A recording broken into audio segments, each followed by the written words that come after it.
ఎవరు కోరుకోనటువంటి ఎన్నికలు. ఈ ఎన్నికల్లో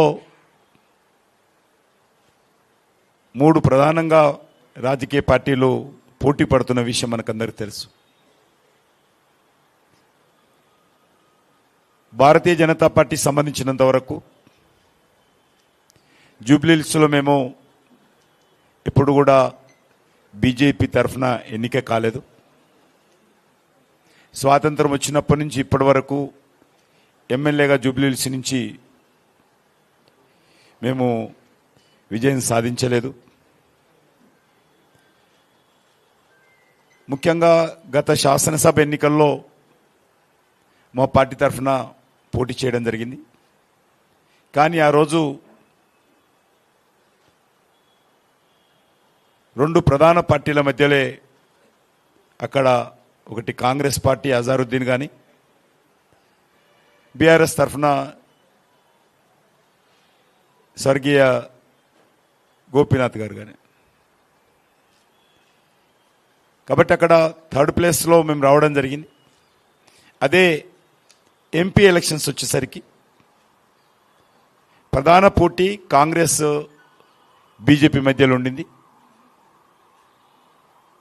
బీఆర్ఎస్ పార్టీ 3rd ప్లేస్లో రావడం జరిగింది.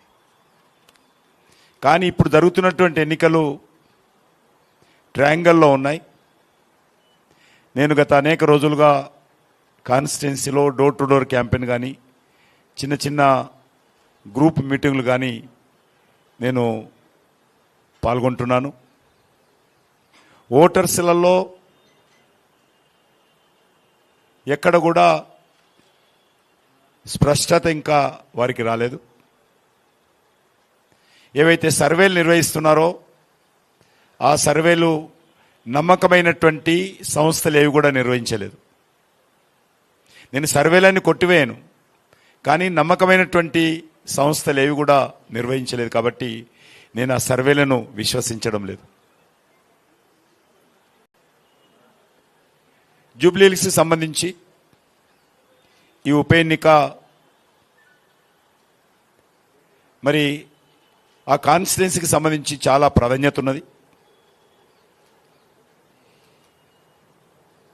స్వాతంత్రం వచ్చినప్పటి నుంచి అనేక సంవత్సరాల పాటు కాంగ్రెస్ పార్టీ జూబ్లీహిల్స్లో ప్రాతినిధ్యం వహించింది. 2014 నుంచి ఆ తర్వాత బీఆర్ఎస్ పార్టీ కంటిన్యూగా ఈ 11 సంవత్సరాలు అక్కడ నుంచి ఎమ్మెల్యేగా ఉన్నారు. కార్పొరేటర్స్ కూడా ఉన్నారు. కానీ ఈరోజు చాలామంది, కొంతమంది ముఖ్యమైనటువంటి వ్యక్తులు, మీడియా జూబ్లీహిల్స్ గల్లీలో తిరుగుతున్నప్పుడు మరి ఆ యొక్క డెవలప్మెంట్లో జరిగినటువంటి నిర్లక్ష్యాన్ని చూసి ప్రజలు, ముఖ్యమైనటువంటి వ్యక్తులందరూ కూడా ఆశ్చర్యపోతున్నటువంటి పరిస్థితి ఉన్నది. అనేక బస్తీలు 365 రోజులు ఓవర్ఫ్లో అవుతున్న విషయం. రోడ్లు భయంకరమైనటువంటి పరిస్థితి. డ్రింకింగ్ వాటరు మరి పరిశుభ్రంగా లేకుండా డ్రైనేజ్ కలుస్తున్నటువంటి విషయం. నెలల తరబడి వెలుగనటువంటి వీధి లైట్లు ఈరోజు అక్కడ మనకు కనిపిస్తూ ఉంది. ముఖ్యంగా బోడబండ కానీ, రేమత్ నగర్ కానీ, కొంతపాటు ఎర్రగడ్డ కానీ, యూసుఫ్ గూడ కానీ, షేక్పేట్ కానీ, ఈ ఏరియాస్లలో చాలా ఒక గ్రామ పంచాయతీలో ఉండేటువంటి డెవలప్మెంట్ కూడా అక్కడ లేదు. ఒక మండల హెడ్ క్వార్టర్లో ఉండేటువంటి డెవలప్మెంట్ కూడా మరి ఇది ఈ యొక్క భాగ్యనగరంలో లేదనే విషయాన్ని సందర్భంగా మనం చేస్తున్నాను. ఇది ఇంటర్నేషనల్ సిటీ అయింది. ఇస్తాంబుల్ అన్నారు, సింగపూర్